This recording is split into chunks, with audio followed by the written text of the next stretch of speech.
Hi, this is Shambhavi. Welcome to my weekly podcast about spirituality, love, death, devotion, and waking up while living in a messy world. The Satsang with Shambhavi podcast is recorded live each week with students of our nonprofit community, Jaya Kula. For more information and to find out about attending a satsang, visit jayakula.org. Thanks for listening. Much love to you, wherever and however you are.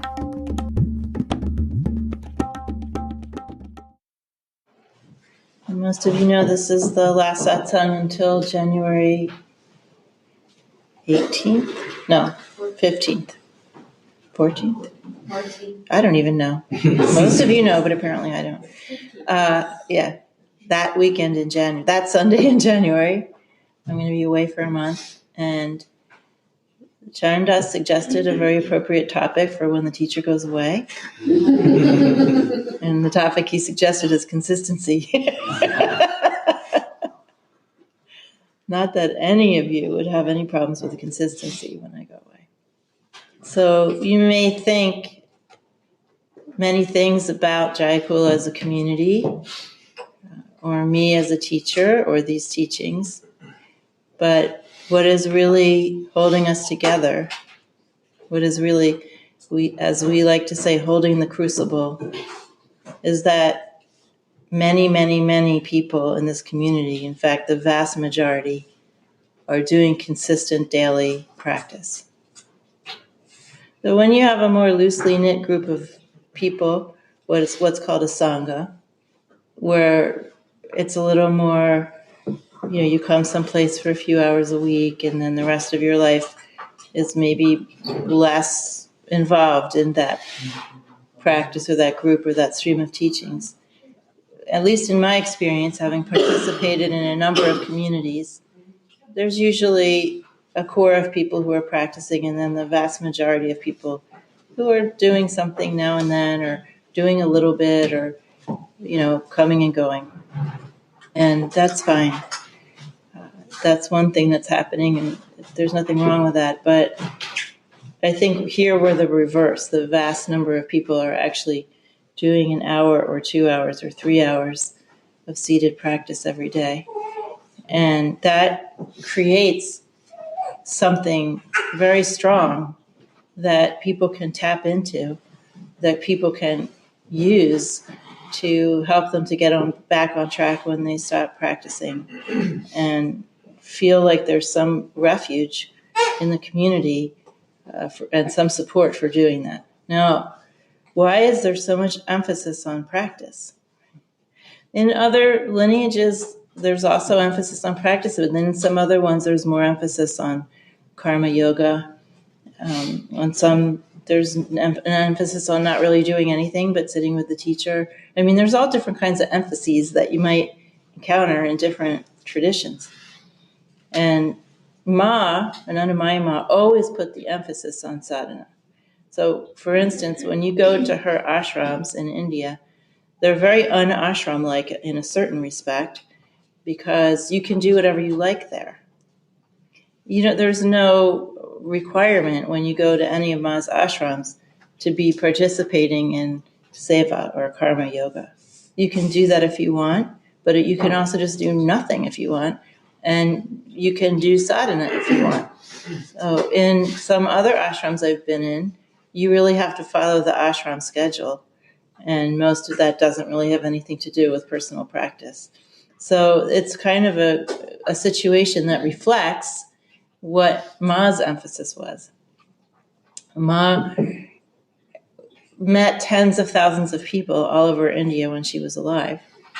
And she said, as I've repeated very often, when someone or someone's complained to Ma, or said, why are you going to visit all these people who have no interest in anything spiritual or no interest in sadhana? Why are you going and visiting all these people? Why are you wasting your time? And she said that because in my presence, speaking in her voice, people get relief, even if they only get a few moments of relief. That's beneficial for them. So just being in her presence was sadhana, and she was so generous and overflowing with largesse that she would even travel incessantly. She traveled incessantly just to give people a little experience, even if they weren't going to practice every day. But when people asked her about sadhana, the very most important thing that she always emphasized was consistency. She said, even if you can only do 10 minutes a day, do it every day. And why is that? Well, basically, we're creatures of habit. And there's a very famous saying in the tantric tradition, which is that we rise by that which we fall. In other words, Ma put it very succinctly. She said, the ground that you fall on is the same ground that you're going to push your hand against to help yourself stand up again. So if we think about the ground that we fall on as our compulsive habitual habits of body, energy, and mind, all those things that we distract ourselves with, that we have trouble not doing or doing, as the case may be, we can have habits of not doing and habits of doing, whether it's having a certain emotional pattern or a certain intellectual pattern or a certain physical pattern or various habits of eating and all those things we struggle with.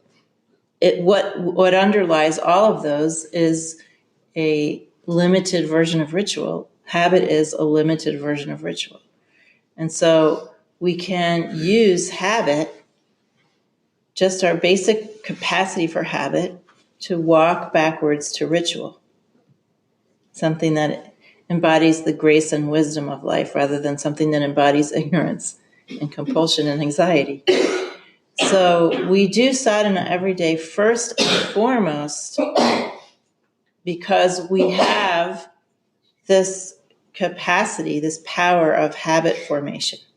And we take that power, and instead of using it to eat the wrong things and say the wrong things and etc., we use it to establish a new, what's called a samskara, a new pattern of doing sadhana every day.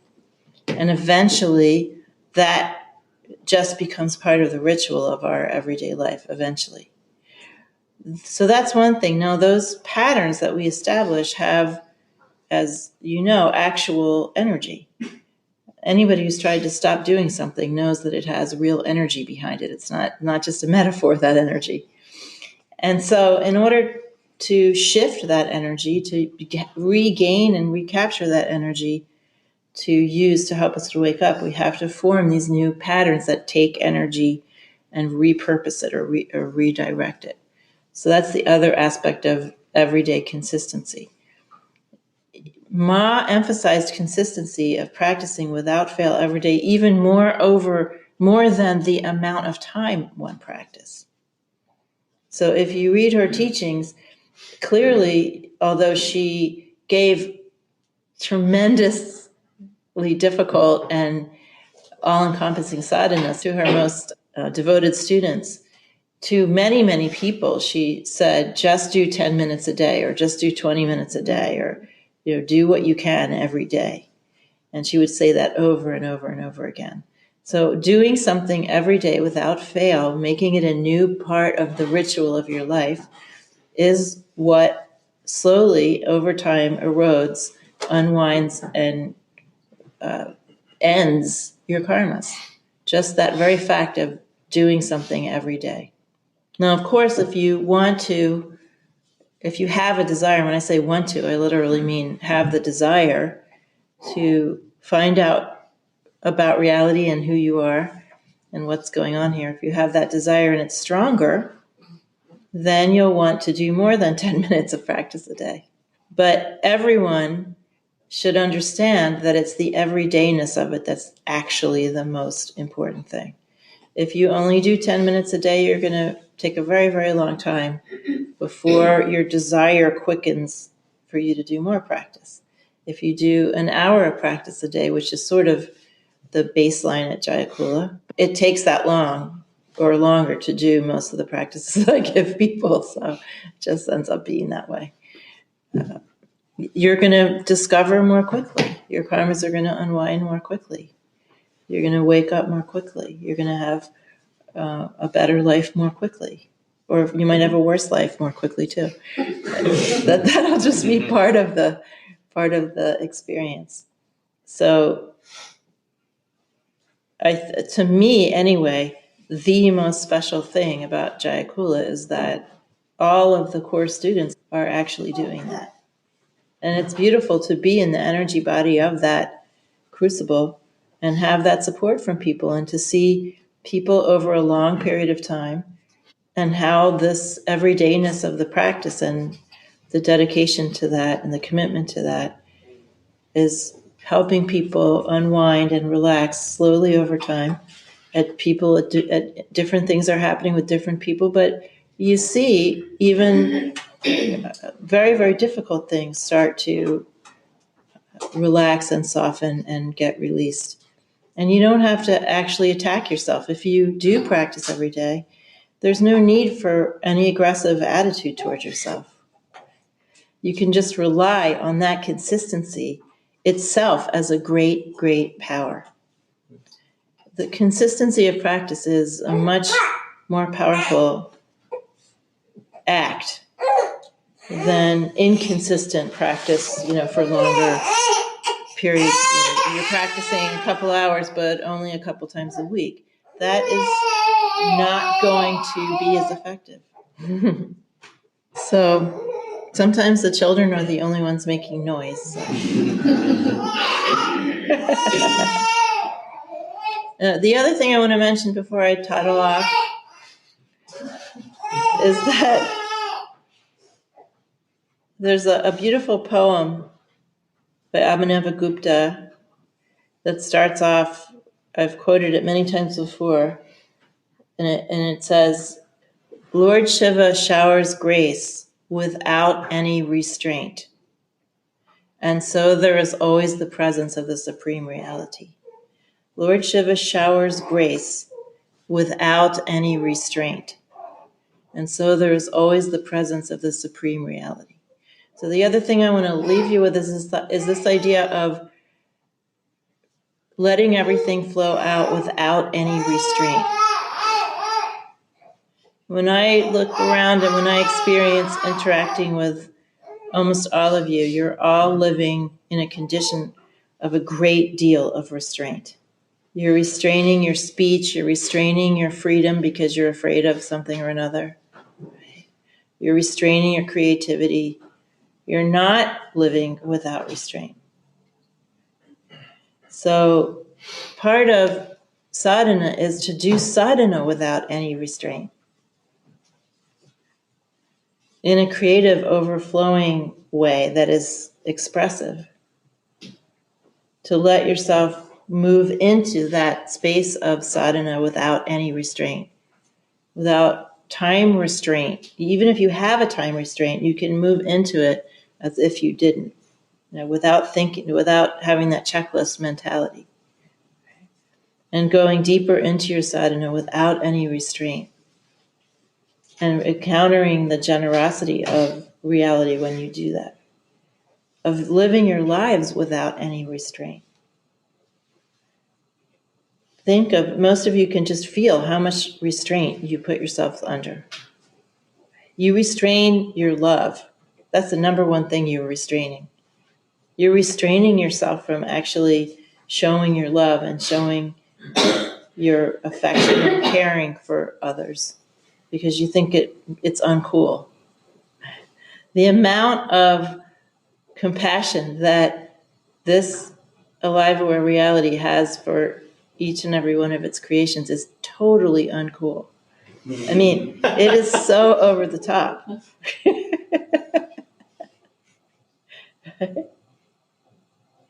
So you're restraining your love, you're restraining your devotion, you're restraining your sense of commitment, your sense of awe, you're restraining your gratitude, you're restraining all those wonderful things because you think it's uncool and you think that if you let those things out fully, then somehow you're going to get hurt or someone's going to make fun of you or it's going to look silly or whatever it is that's going on for you. Or you're too attached to some other way of being in the world, and like devotion and unrestrained love and just doesn't fit into the picture. And then you're restraining your self-expression, you're restraining your speech, restraining your creativity, restraining your physical movement, restraining everything. living under tremendous pressure to try to achieve what? Some sort of conventional form of life? Some of you think that you're very unconventional and progressive and yada, yada, yada, but you're actually restraining yourself to such a degree to live up to some norm. Right? This is a total contradiction. But at least when you're practicing, be unrestrained. And then when you have impulses to express yourself, just follow them. Just follow them. Follow the impulses to express your love and your devotion and your awe and your natural desires to help other people. Those are the things we should be expressing without restraint. When those impulses come up, just express them without restraint. See what happens. When I was studying Vajra dance with my Dzogchen community, there's always 12 people dancing together. And it's kind of interesting how different people learn a very complicated dance. It's a very long practice to learn, and there's a lot of nuance to it. It's like a martial art, basically. I mean, it isn't a martial art, but it's like one of those things that you can't ever really learn. You always are a student. So, some people would be on the mandala like as if they had sticks running through their legs and their arms, and they'd be like very disjointed and kind of stiff. And when you're living in a restrained way, when you're restraining your heart and you're restraining your imagination and you're restraining your speech and you're restraining your devotion and you're restraining your impulse to help, you're like that. That's how you're living, in that disjointed, rigid, stiff way. It's all very awkward. Like everything becomes very awkward. Or maybe you have some smoothness that you put over your awkwardness, but that's about all it is. Some politeness or gentility or humor or some kind of ordinary intelligence or something sort of glosses over your awkwardness. But basically, if we're not living in an unrestrained way, we're extremely awkward.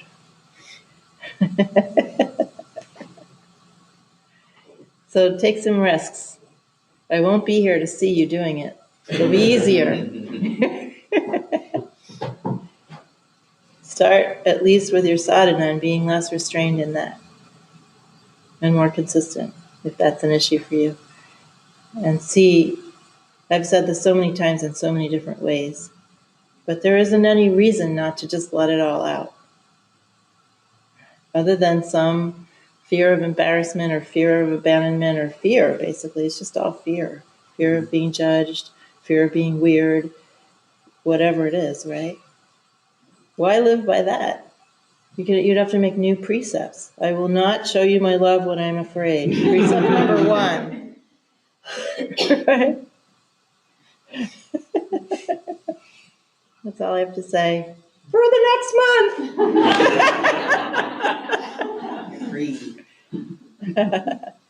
The funny thing is that when I used to write all the time, I mean, it was like writing many blog posts, 2-3 blog posts a week, and writing other stuff. And then when I started giving satsang, I really stopped writing. And whenever I go on vacation, when I stop giving satsang, I just start writing again. So apparently I'm just a communication junkie.